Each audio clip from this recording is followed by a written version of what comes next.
Hello दोस्त, RRB NTPC और group D का रिवाइज रिजल्ट। एनटीपीसी में रिवाइज और ग्रुप डी में CBT 2 cancel, medical examination cancel, यानी सभी की बातें मान लिया गया है। कुछ लोग कहते थे कि फेल कैंडिडेट को कोई नहीं सुनेगा, सारा चीज़ फेल को सुना गया है, पास वाला का कुछ नहीं सुना गया है। क्योंकि हकीकत था कि रेलवे ने गलती किया था और गलती टेक्निकलिटी में थी, ना कि कोई कंसेप्ट में थी। कुछ लोग कहते थे कि केस करूंगा तो मैं पास वाले कैंडिडेट को बता दूं कि अब आपके पास सामने मौका है और ये अधिकार का आप यूज कीजिए। अभी तक मैंने कभी नहीं बोला था कि आपको क्या करना चाहिए, क्योंकि जैसे कैंडिडेट ने किया था आप कीजिए। तब ये दिखेगा कि नोटिफिकेशन में गलतियां थी, उसको सुधारा किया गया है, कोई नया चीज़ नहीं दिया गया है। और tentative date of NTPC CBT 2 भी, ग्रुप डी के लिए भी, नॉर्मलाइजेशन के लिए भी, मेडिकल स्टैंडर्ड के लिए भी सारा चीज़ आ चुका है। तो चलिए वेबसाइट पे चलेंगे, वेबसाइट आपको दिखाते हैं। एक वेबसाइट उठा लेते हैं कोई भी। तो अभी हम चंडीगढ़ पे आएंगे।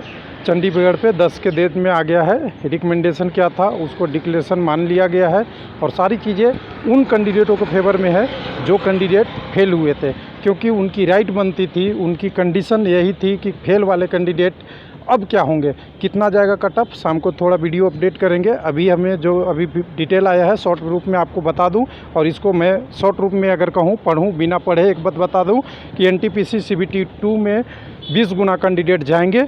सीबीटी 2 लेवल वाइज होगा, लेकिन अलग अलग समय में होगा। हो सकता है 1.5 महीना टाइम लिया जाए, लगातार 5 दिन में नहीं होगा, बहुत डिफरेंट टाइम में दिया जाएगा। साथ में आपकी कैंडिडेट जो क्वालिफाई है उसकी कोई रिजल्ट में छेड़छाड़ नहीं होगी, वो पास के पास माना जाएगा। दूसरा पॉइंट नंबर है। तीसरा पॉइंट है कि एडिशनल लिंक अभी कैंडिडेट दिए जाएंगे यूनिक कैंडिडेट के हिसाब से, यानी 20 टाइप यूनिक कैंडिडेट दिया जाएगा। एक क्लियर हो गया। तो एडिशनल कितने कैंडिडेट आएंगे, तो 3.84 लाख थे और 7 लाख आना था। तो जो बच्चे हैं कैंडिडेट वो आ जाएंगे। तो कट ऑफ कितना कम होगा मेरे से लिख के ले लेना, 10 से 20 नंबर तो हो ही जाएगा। आप लिख लो जिसको लिखना है, अगर सेम नॉर्मलाइजेशन पे होगा। उसके बाद अगर बात करेंगे अगले पे लिस्ट ऑफ कैंडिडेट के बाद अगर देखेंगे सीबीटी 2 ऐसा किया जाएगा कि आपकी नॉर्मलाइजेशन की ज़रूरत नहीं पड़े, एलिमिनेट, क्योंकि एक दिन में ही एक सीबीटी 2 का ले लिया जाए, ये ऐसा पैटर्न है। जबकि आरआरसी ग्रुप डी में ऐसा होगा कि एक जोन की एक बार में पेपर ले लिया जाए, दूसरे जोन को बाद में लिया जाएगा, जिससे आपकी नॉर्मलाइजेशन का इशू वो भी सॉल्व हो जाएगा। ये भी दिया है, वो बाद में बात करेंगे और बहुत अच्छी करके। सेकंड सीबीटी 2 नहीं होगा, ग्रुप डी में क्लियर हो गया। उसके बाद परसेंटेज बेस पे नॉर्मलाइजेशन आपका लाया जाएगा, ये भी अंडरस्टैंडिंग हो गया। मेडिकल जो रेलवे रूल का चैप्टर नंबर 4 है या 5 होता है आईएमई का, वो फॉलो होगा। अभी नोटिफाई किया गया था वो नहीं पूरा होगा, पहले वाला ही चलेगा। एनी अवेलेबल इनकम और asset certificate who has applied under economic weaker section will be considered as valid. यानी कुछ लोग पूछते थे कि फाइनेंशियल ईयर कब का मेरा होगा, ईडब्ल्यूएस सब मान हो जाएगा, किसी साल का कभी का भी, लेकिन वो एसेट का सर्टिफिकेट होना चाहिए, वो आपका आ गया। उसके बाद आपका शेड्यूल फॉर टेंटेटिव एग्जामिनेशन की बात किया जा रहा है। ये थोड़ा सा शौक है, अप्रैल के फर्स्ट वीक में, मार्च मैंने बोल दिया था नहीं होगा, ये हो सकता है आपका रिवाइज रिजल्ट के लिए, डिक्लेरेशन के लिए जो एनटीपीसी पे लागू होगा। सीबीटी 2 मई तक चला गया है, मई 20 में टेंटेटिव है, वो भी एक लेवल का 6 का, जिसमें स्टेशन मास्टर और अप्रेंटिस वाले पोस्ट आएंगे। जो क्रीम पोस्ट है वो केवल आएंगे आपके मई में, बाकी हो सकता है आपके जून में भी जाए या आगे भी जाए, सफिशिएंट टाइम दिया जाएगा। वो गैप के बाद में डेट अनाउंस होगा। उसके बाद सीबीटी 2 का मेथोलॉजी जो होगा वो देख लीजिए ध्यान से। सीबीटी 1 का ध्यान से देखिएगा। It has been decided to follow revise methodology for special candidate for CBT level 1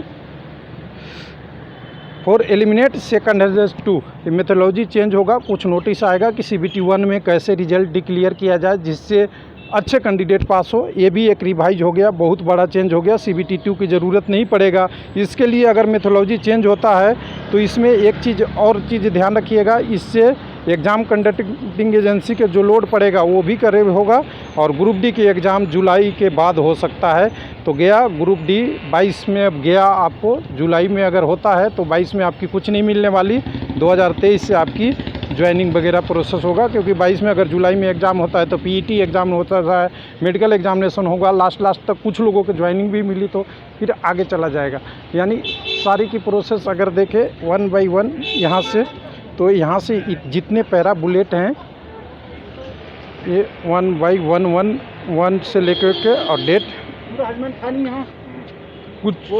कुछ लोगों का ये भी कमेंट था कि रिज़ल्ट कब आएगा। तो आज इलेक्शन का भी दिन है, चुनाव का भी रिज़ल्ट आ रहा है और आपका एग्ज़ाम का भी रिज़ल्ट आ रहा है। हालांकि अभी रिज़ल्ट नहीं आया है, रिज़ल्ट का क्या आया है, नोटिस आया है जो हाई पावर कमेटी ने रिकमेंड किया था, उसके बारे में यहाँ पे डिटेल आया है। तो कह दें यहाँ से एक चीज़ निकलता है कि कट ऑफ भी कम होगा, जो कैंडिडेट की मांग थी, और उन कैंडिडेटों के लिए मैं सहानुभूति रखता हूं जो कह रहे थे कि मैं मेधावी छात्र हूं, तो मेधावी छात्र के लिए एक ऑप्शन मिला है कि आपकी रिजल्ट से नाम नहीं हटने वाला है।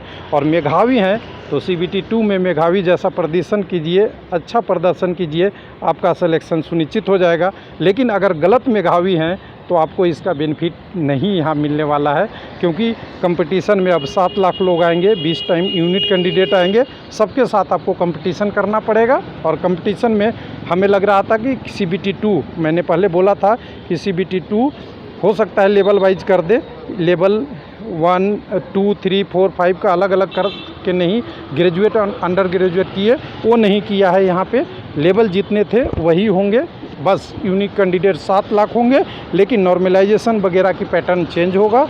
बाकी साथ में जो आपकी लेवल के बीच में एग्ज़ाम का गैप है वो बढ़ जाएगा, जिससे कंपटीशन मेधावी को भी और अच्छा पढ़ने का मौका मिलेगा और जो और कैंडिडेट हैं उनको भी और अच्छा मिलेगा। तो रहिए तैयार, हो जाइए तैयार। RRB की डिटेल आ चुकी है और वेबसाइट पे आप देख के, बहुत सारे पे आ गया होगा, मैं चंडीगढ़ से ही देखा हूँ और दूसरे वेबसाइट से भी आप देख सकते हैं, अलग अलग वेबसाइटों पे आ गया होगा। जो लोगों को क्वायरी है तो एक बार और दिखा दूं मैं अलग अलग वेबसाइटों पे जाके किस पे आ गया है, भुवनेश्वर पे आया है या नहीं आया है, मैं सभी में दिखाने की कोशिश कर रहा हूं आपको।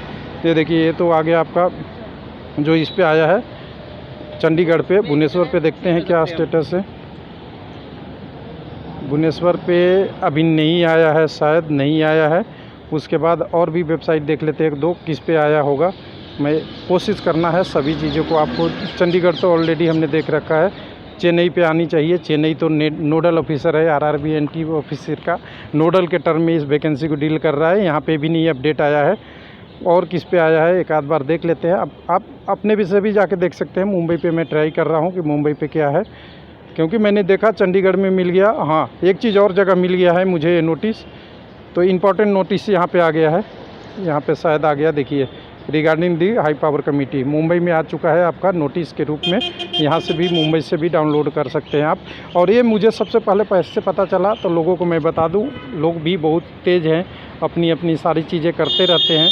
तो यहाँ पे हमारे पास एक रेलवे लाइव का हमारा चैट ग्रुप और हमारा ये है, तो कुछ लोग तो अभी से 10 मिनट पहले डाल दिए थे, लेकिन मैं टाइम के कारण से नहीं बना पाया वीडियो। तो चलिए ये है, और शाम को डिटेल के बारे में बात करेंगे इसके कि कितने लोगों का क्या होगा। थैंक यू, धन्यवाद।